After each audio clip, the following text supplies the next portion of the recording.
Je suis José Vangou, le coordonnateur adjoint de YAPARD Point Focal Grand Katanga et coordonnateur de Point Focal Lubumbashi. YAPARD, c'est un réseau international de jeunes professionnels pour le développement agricole.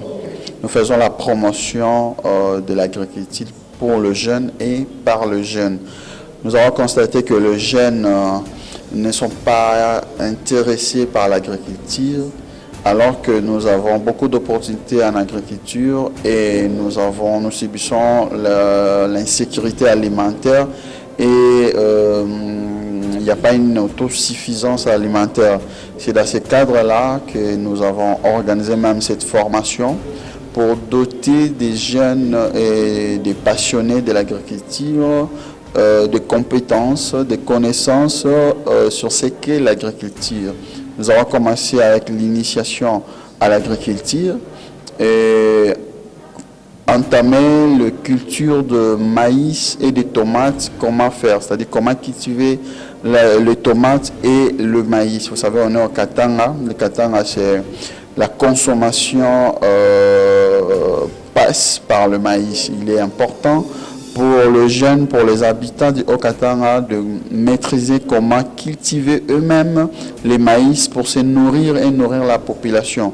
Et si cela est fait en grande quantité, pourquoi ne pas nourrir toute la RDC et les pays ou provinces environnantes?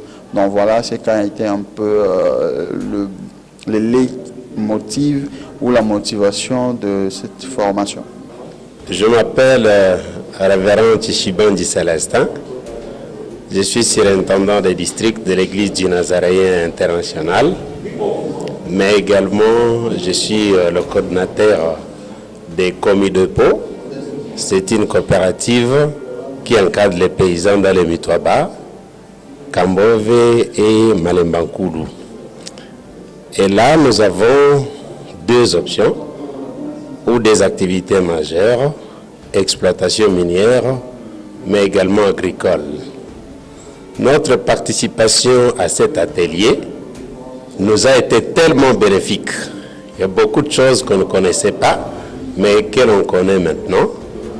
On ne connaissait pas qu'il faut tenir compte du sol.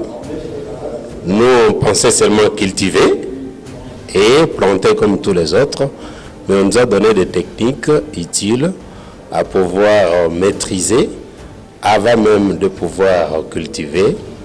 Mais également, les paysans étaient plus liés au brûlis. Ils brûlaient les herbes, mais on a appris que ça détruit et l'écosystème, mais également certains éléments nécessaires du sol, mais ça acidifie également le sol.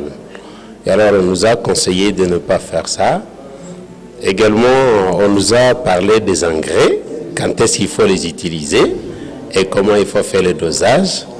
Tout cela nous a été tellement bénéfique et nous trouvons que cette formation ne puisse pas se limiter à ce groupe qui est le nôtre, qu'on puisse aller même dans les territoires pour former aussi nos amis afin de lutter efficacement contre la faim dans le Haut-Katanga, pourquoi pas dans tout le pays du Congo, Zaïre, comme on a toujours dit.